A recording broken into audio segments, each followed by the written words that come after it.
Halee akkam jirtu kabajamtoota hordoftoota Oromiyaa Education Tuubii guyyaa har'aa kana kan nuti wajjin ilaallu fiiziksii intiraansii egzaamiidha jechuudha. Kan dura jalqabnee turre paartii 1 irratti amma gaaffii afuritti wajjin ilaallee turre. Amma immoo paartii 2 isaatiin gaaffii 5 irraa kaanee amma xumuraatti kan wajjin ilaallu ta'a jechuudha. Asuma kan si yaadachiisee darbuu barbaadu chaanaalii keenya kanaaf haaraa inni taatan sabiskiraayibii gochuutiin maatii chaanaalii keenyaa ta'a. Akkasumas viidiyoo barnootaa kanneen kana fakkaatanii fi warreen biroos argachuudhaaf sabiskiraayibii gochuutiin yeroo viidiyoon galaqqafamutti odeeffannoon isaa akka isin bira ga'u godhaa jenna. Kallattiimaan gara barnoota keenya irraatti kan dabarru ta'a. Maal jedha gaaffii 5ffaa irraa kaanii gaafa itti fufnee ilaallu? Which of the following factor does not affect the moment of inertia of the object? Maalum jechaadha. Kanneen armaan gadii keessaa kani moment of inertia affecting goone factory isaa kan hin taane factor affecting momentum of inertia kan hin taane kam jedhee nu gaafachaa jira. Momentum of inertia akkuma isin beektan formulaatiin I is equals to mr square dha. Momentum of inertia ni jechuudha kanaan ifamu. R kun distaansiidha. M kun immoo mass of the object dha jechuudha. Maasii objectii sanaati. Kanaaf warreen kana keessa kan hin jirretu ilaalla jechuudha. Irratti maal jedha? The axis about which the object is rotating. Axisii objectiin sun irra naanna'u jedha. Fakkeenyaaf kana akkamittiin fudhachuu dandeenya? Objectiin tokko fakkeenyaaf kana inni fudhannate yeroo objectiin tokko itti fiixee isaa indi point isaarra naanna'uu fi yeroo inni itti sentirii irra naanna'u garaagarummaa qaba jechuudha. Yoo sentirii irra ta'e momentum of inertia isaa xiqqoo ta'a. Yoo immoo indi point isaarra ta'e daarii isaarra naanna'aa inni ta'e momentum of inertia isaas maal ta'a? Guddaa ta'a jechuudha. Sababiin isaa R'n keenya guddaa ta'a sababiitiif. R'n keenya isa kanatti isa kana ta'a. R'n keenya isa kanaaf isa kana ta'a waan ta'eef jechuudha. Kanaaf momentum of inertia keenya at the end of yookiin immoo daangaa isaa maalirratti maal ta'a? Guddaa nuu ta'a jechuudha. Kanaaf kanarratti nu hundaa'a jechuudha. B irratti the size of the object. Size of the object nu jechaa jira. Size of the object gaafa jennu fakkeenyaaf warreen akkamiiti? Diskii, hollow,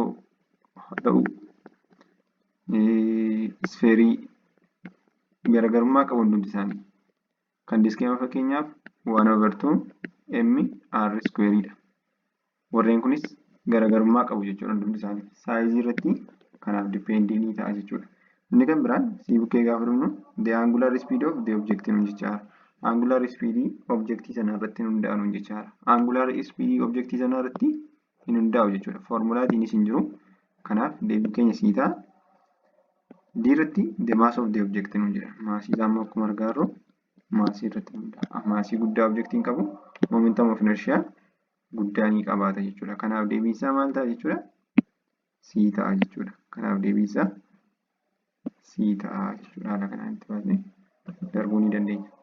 Gaaffii 6ffaa bukkee gaafa dhumnu consider two balls A and B are projected with the same velocity V naught at an angle theta 1 and theta 2 respectively.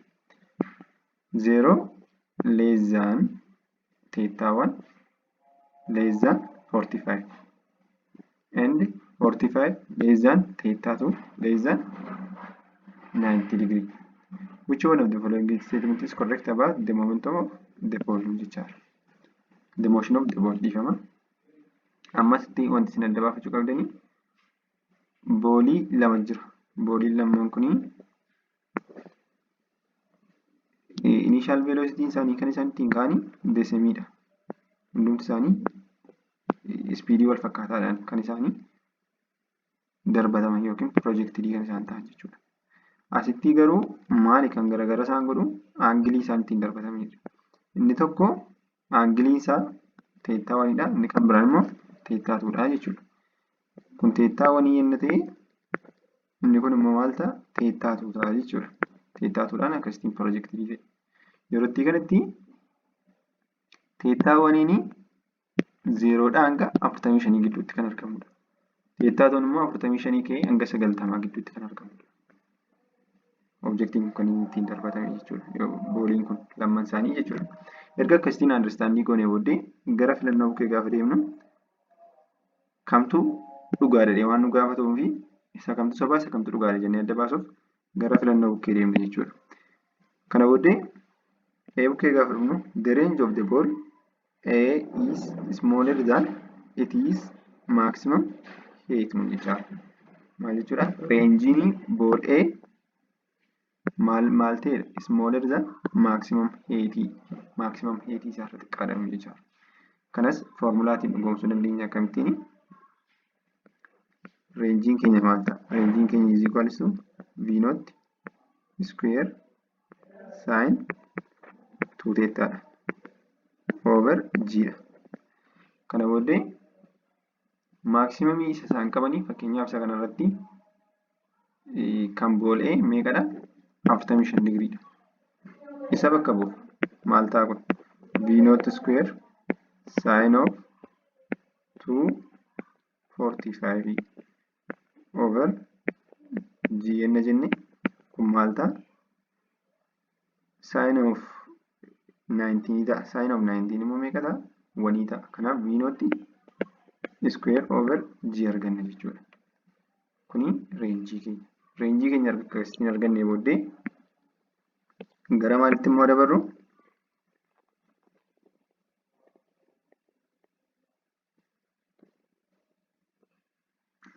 Erga reenjii keenya akkasitiin argannee booddee reenjiin keenya V naught square over G nu dhufeera. H max isaa immoo barbaadna. H max kanuma bool A barbaada. H max isaa gaafa barbaadnu H max keenya immoo maal ta'a? V naught square sin square theta over 2G dha. Kana qabna. Erga kana qabaannee booddee iddoo theta kanaa bakka buufna. 45 digrii gaafa bakka buufnu maal ta'a? V naught square sin of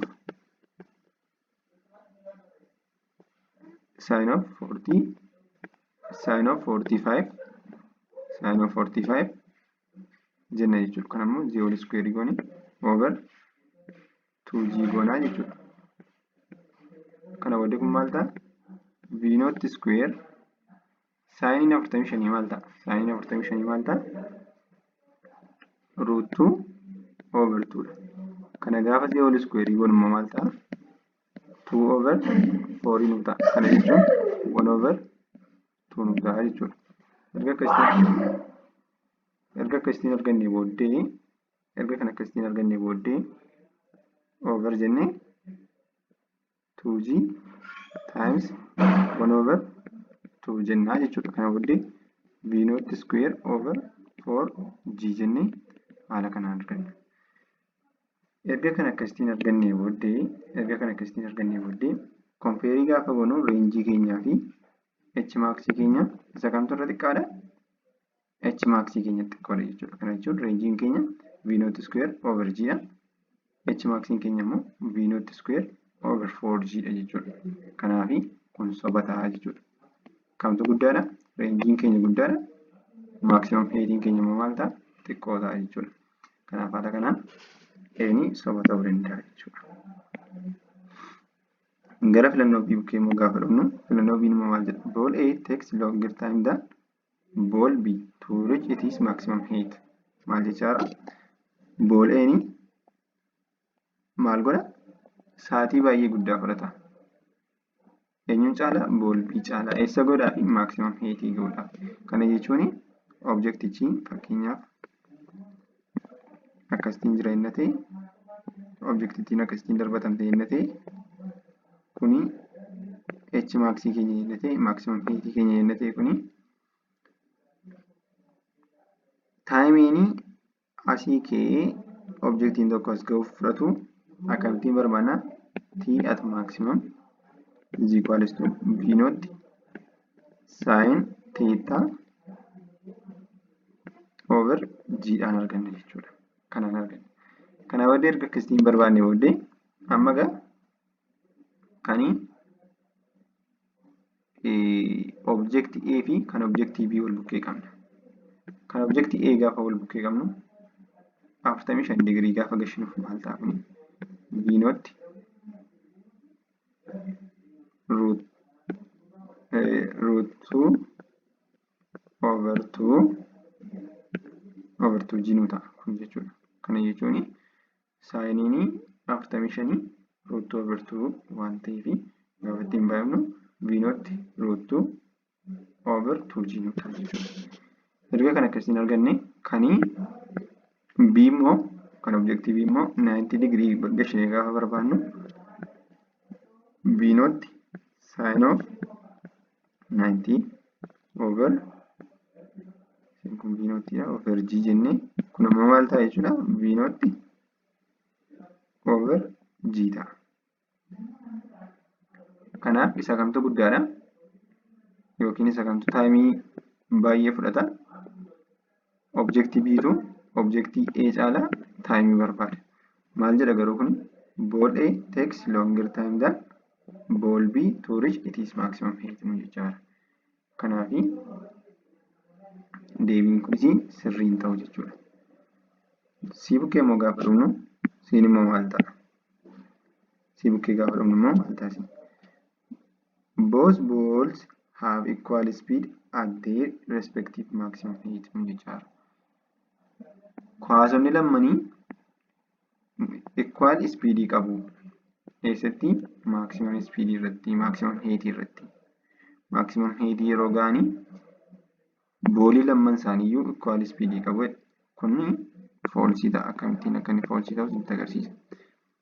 Fakkeenyaaf objectiin ammas akka ittiin darbatamte yoo ta'e iddootti kanatti kun h maxii keenya inni ta'e maximum height keenya inni ta'e kuni iddootti maximum height kana irratti vertical velocity keenya 0 taati. Horizontal velocity duwwaa qabna jechuudha. Horizontal velocity keenya immoo different from 0 dha jechuudha. Kana booddee different from 0 waan ta'eef kana booddee maal goona? Kana booddee isa kamtu isa kamii caala jennee immoo murteessuudhaaf maal goona? Velocity keessatti jechuudha. Velocity yeroo hundumaayyuu aangilii isaa gaafa increase ta'u aangiliin increase taate jennaani maaltu decrease ta'a? If an angle increase velocity decrease ta'a jechuudha. Velocity keenya immoo decrease ta'a jechuudha. Yeroo aangiliin increase ta'u aangiliin keenya yeroo increase ta'u velocity keenya immoo decrease ta'a jechuudha. Kana qabna. Isee kana kanumaan bukkee dabarra. Asitti garuu kan isinitti barbaade boozaaf equal speed both polar equal speed qabu jedhe. Kanaaf different speed qabaatu jechuudha. Kana jechuun fakkeenyaaf asitti aangiliin kan A 45 hanga eessaatti 0 dha hanga 45tti. Inni kun immoo 45 ka'ee hanga 90tti. Kana jechuun boolbiin maal qabaata? Velocity xiqqoo qabaata. Sababiin isaa aangiliin isaa sababii 45 ka'ee hanga 90tti guddachaa deemaa jiru. Velocitiin B xiqqaa ta'a. Velocitiin A immoo maal ta'a? Guddaa ta'a jechuudha. Kanaaf desemii qabaachuu qaba yookiin equalii qabaachuu hin danda'an jechuudha. D bukkee gaafa dhumnu deebiin isaanii sirriin diima ta'a. The two ball cover equal range when theta 1 plus theta 2 is equal to 90 degree nuun jedha. Asirratti wanta tokko isinitti darbuun barbaada. Yeroo theta 1dhaaf theta 2 walitti daamanii maal ta'u? Equal range qabaatu. Kana jechuun theta 1 fi theta 2 walitti daamanii digirii 90 kennu ta'ee jennaani lamman isaaniiyyuu reenjii wal qixxee qabaatu jechuudha. Reenjii wal qixxee qabaatu. Fakkeenyaaf kan isa tokko 60 ta'e kan isa tokko 30 ta'e kun lamman walitti daamanii meeqa kennu? 90 kennu. Kanaaf kun bool A yenna ta'e kanaan immoo bool B yenna jennee lamman isaanii reenjii wal qixxee qabu jechuudha. Kan biraan immoo asitti kan isinitti mee darbuu barbaadu maalidha? Aangiliin gaafa dabalu aangiliin gaafa dabalu increase gaafa ta'u Aangiliin inkiriisii ta'eera ta'e jennaani maaksimaam heetiin keenyas maal ta'a? Inkiriisii ta'a. Kana qabachuu qabdu. Ishee kana qabadhaa. H maaksiin keenya inkiriisii ta'a. Yeroo kamidha? Yeroo aangiliin isaan gidduu jiru inkiriisii ta'u jechuudha.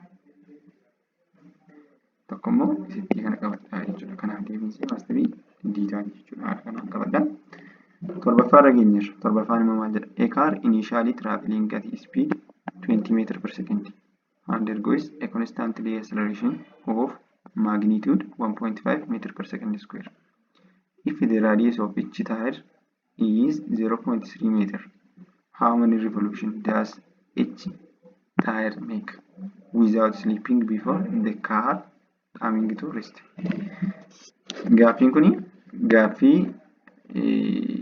irratti xiyyeeffatamuu qabudha. Yeroo hin jedhu gaaffii xiyyeeffannoo barbaadudha. Kana jechuudhaaf giivenii keenya jalqaba baafanna. Giivenii qabnu maal fa'i? Giiveniin keenya inni jalqabaa initial traveling speed nu jedha. Kanaaf V qabna. V'n keenya 20 meter per second dha. Constant decelerating motion nu jedha. Kana jechuun accelerationis qabna. Accelerationin keenya immoo 1.5 meter per second square dha. If the radius of each tire is 0.3, kana jechuun raadiyeesiis qabna. Raadiyeesiin keenya immoo meeqadha? 0.3 meetiridha. How many revolution nu jedha. Kana jechuun teettaa nu gaafate jechuudha. Teettaa gaafatan. Does each tire make without sleeping before the car coming to rest? Asitti gaatii dabaltanii kan isin qabachuu qabdanii before the car coming to rest kan jettu kuni final velocity keenya akkasiin 0 taatitti yaaduu danda'uu qabdu jechuudha. Maaliif omeegaa yookiin final velocity keenya 0 dha. Maaliif kaariin suni deemee dhaqee dhaabbata waan ta'eef yookiin gara boqonnaatti deemaa jira sababii ta'eef isin kun 0 akka ta'e yaadatti qabanna jechuudha. Kana booddee amma maal nu gaafatanii? Revolutionidha. Teettaa nu gaafate. Kun egaa formulaa kanaan kan hojjetamu. Omega final square is equals to omega initial square plus 2 alpha theta kan jettu kanaan hojjetamte jechuudha. Theetaan kun revolutionii bakka buuti. Ni beektu jechuudha. Kanaaf isheen kun asii 0 dha. Omega qabna. Kan nuti hin qabne ishee kana duwwaa hin qabnu jechuudha. Asitti kan nuti hin qabne alfaa duwwaa hin qabnu. Alfaa argachuudhaaf immoo maal goona? Alpha is equals to yookiin isa kanarraa argachuu dandeenya. Asirraa argachuu dandeenya.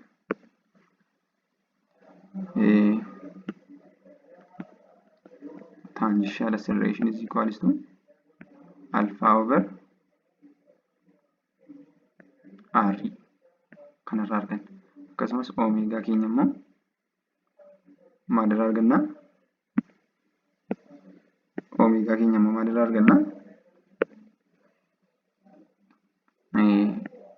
V is equals to omega over R kan jettu kanarraa arganna jechuudha. Asirraa maal ta'a kuni? Alfaan keenya tangential acceleration times R nu ta'a jechuudha.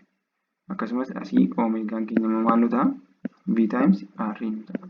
Kana qabna jechuudha. Sirriidha jedhee yaada kana.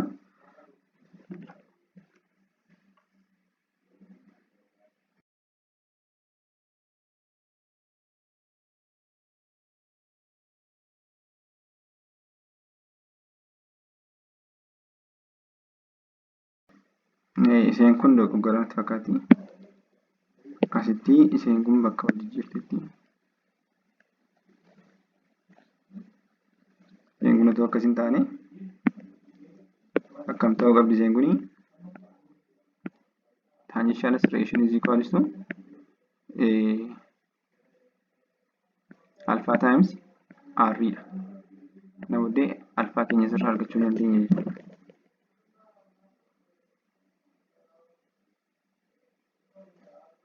alfaa keenya gaafa sirraa barbaannu maal ta'a kuni? Tangential acceleration over r nu ta'a jechuudha.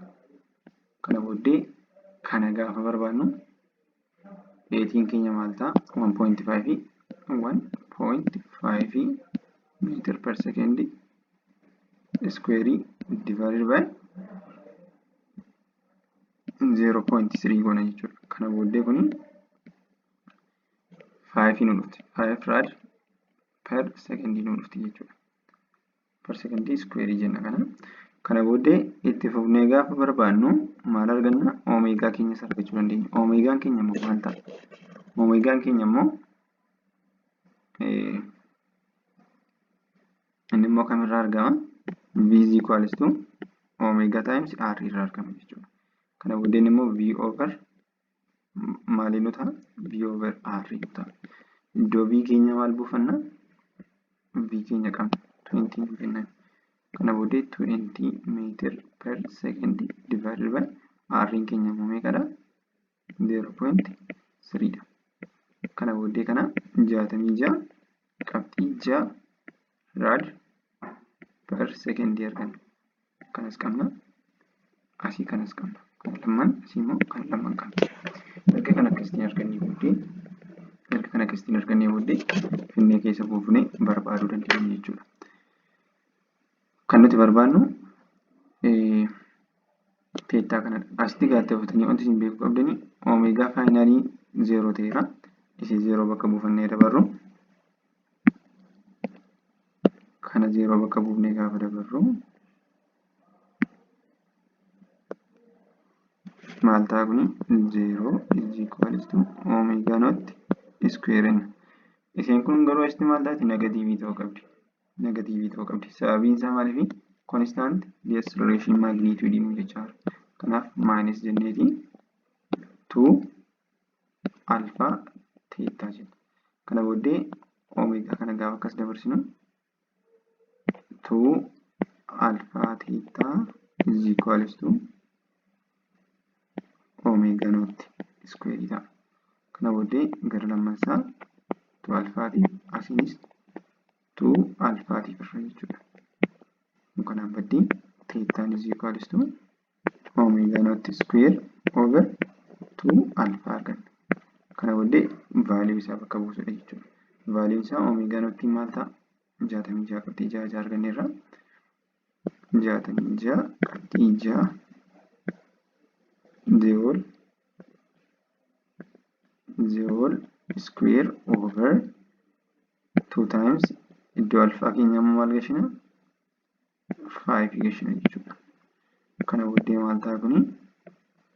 Kana booddee kan nuti kan argannu 444 raadii arganna jechuudha. Kan arganna. Deebiin isaa garuu kanan ta'u. Sababii inni kana hin taaneefi teettaan keenya 444 raadii nu dhufe. Kan inni ittiin nu kenne yeroo garuu asii maalidha? Revolutionidha. Kanaafi isaa raadiidhaan nu kenne gara maalitti deebisuu qabna? Gara revolutionitti deebisuu qabna jechuudha. Revolutionitti deebisuudhaaf immoo revolution is equals to rad over 2 pi goona jechuudha. Karaa salphaa. Raadii keessan amma qabdanii yeroo pi keessanii over 2 pi keessanii gootu jechuudha. Kana booddee gaafa jennu 444 rad divided by 2 pi gaafa gootanii meeqa argattu? 70.7 revolution argattu jechuudha. Haala kanaan tun dhufa deebiinsa B ta'a jechuudha. Haala kanaan deebistu jechuudha. Gaaffii 8 argeenye jira. Gidduutti kanas yaadachiisu ammayyuu chaanaalii keenya kanaaf maatiin taane taanaan sabskraayibii gochuutiin maatii chaanaalii keenyaa ta'a. Barnoota kana fakkaatanii fi warreen biroos sabjektii biroos jechuudha irraa argachuu dandeessu. Itti fufnee gaaffii 8 hojjenna.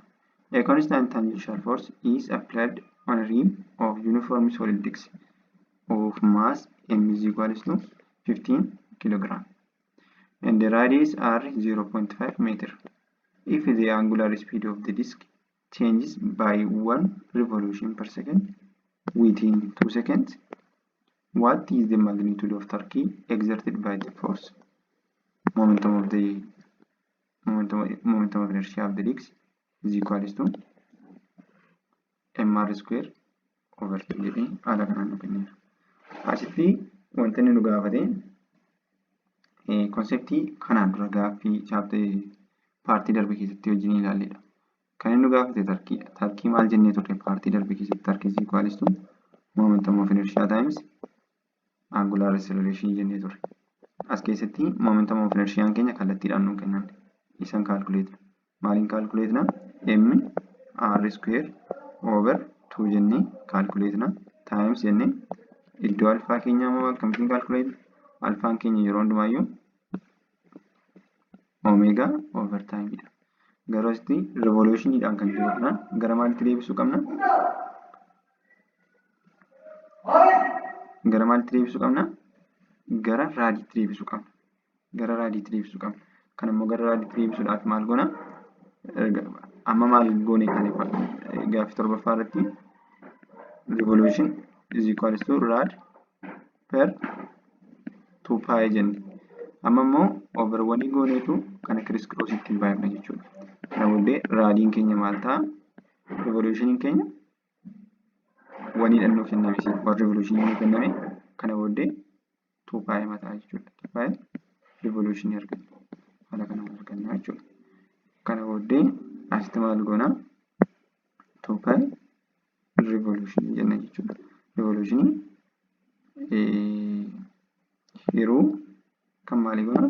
Sekendii keenya 2 sekendii goona. Kun kanaan baddii jechuudha. Kana booddee amma egaa M qabna, R qabna, kan barbaannu kan biraan jiru jechuudha. Iddoo M keenya meeqa buufanna? 50. Iddoo R keenya 0.5 the whole square over 2 times pi goona jechuudha. Kana booddee kan nuti argannu kana booddee kana calculate gaafa gootanii kan isa argattanii 19.6 Newton meetirii argattu jechuudha. Kanaaf deebiinsa ta'aa jechuudha. Haala kanaantu argachuu dandeessu jechuudha. Gaaffii sagalaffaa argeenye jiru. Gaaffii sagalaffaan immoo maal jedha?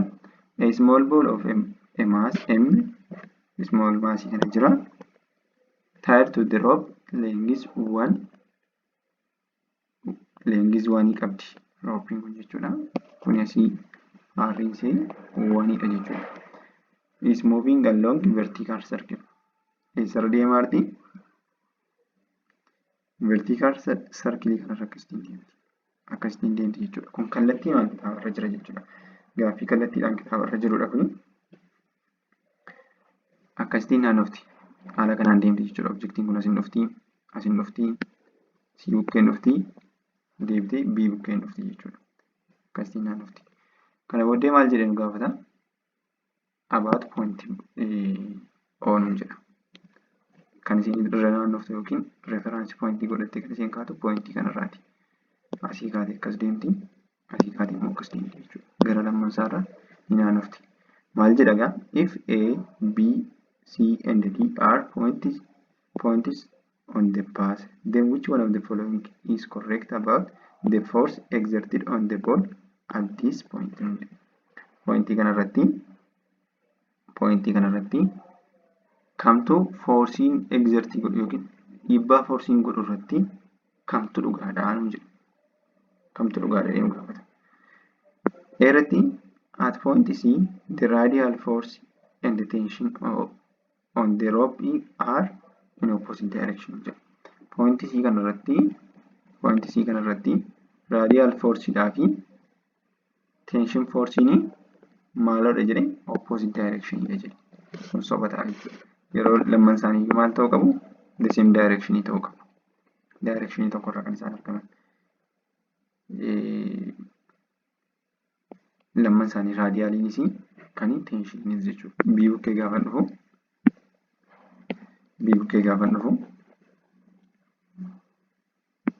B'n immoo maal jedhaa? At point D, the radial force equal to the tension on the rope. B dha jechuudha correct answeriin isaa. Iddootti kana gaafa dhufnu equal qabaatu kan radiation force inni geggeessus akkasumas tension force inni geggeessu lamman isaaniiyyuu the same ta'u jechuudha. C bukkee gaafa dhufnu at point A, the radial force is in opposite direction to gravitational force on the ball jedha. Point A irratti nu jedha iddootti kanatti opposite direction qabaatu radial force dhaa fi gravitational force jechaadha. Kun ta'u jechuudha. Sababa kuni D bukkee gaafa dhufnu at point B, the radial force is equal to the gravitational force on the ball jechaadha. Point B bukkee immoo gaafa dhufnu radial force ni gravitational force wajjin the same dha jechaadha. The same ta'uu hin danda'u jechuudha kun immoo. Kun horizontaalii waan ta'eef jechuudha. Kanaaf deebiin isaa must be B ta'a jechuudha. Gaaffiin kun gaaffii xumuraati. Maal jedha? Which of the following is correct about the four basic forces in nature? Forceota uumamaan jiranii afurtu jira isaan. Isaan irratti kamtu dhugaadhaan jira. Gaaffiin kun qormaata intiransii irra dhabamee hin beeku jechuun ni danda'ama. Yeroo baay'ee irra deddeebi'ee kan dhufudha jechuudha. Deebiin isaa Cdha. Kun kitaabarraa kallattiidhaan kan bahedha. Definitionii masaarii jechuudha kan dhufe. Strong nuclear force short range force dha. Sababii inni strong jedhameef iyyuu sababii short range ta'eef jechuudha. Strong force amma gabaabaa gidduutti harkisuu danda'udha. Kunis pirootoonii fi niwutiroonii walitti qabuuf kan fayyadudha. Niwukileesii keessatti niwukileesiin tokko akkasitiin jirti jennee niwukileesii keenya jennee niwukileesii kana keessa maaltu jira? Pirootoonii fi niwutiroonii jira. Isaan lammas akka isaan walitti qaban kan gootu eenyudha? Strong nuclear force dha jechuudha. D immoo maal jedha? Weak nuclear force keep the electron in the orbit around the nucleus jedha. Kunis hin ta'u kallattiidhaan waan jirudha jechuudha. Kitaabarraa kana fakkaata ture. Chaaptarii kana sadansaa walitti qabsiisnee ilaalaa turre. Chaaptarii biraadhaan walitti deebina. Waan wajjin turtaniif baay'ee galatoomaa. Ammas chaanaalii keenya kanaaf haaraa hin taatanii sabskraayibii godhaanii maatii chaanaalii keenyaa ta'aa. Barnoota kanneenii fi kanneen kana fakkaatan gara fuulduraatti akka isin bira gahan godhaa jenna. Waan wajjin turtaniif ammas irra deebi'ee galatoomaa isiniin jechuun barbaada.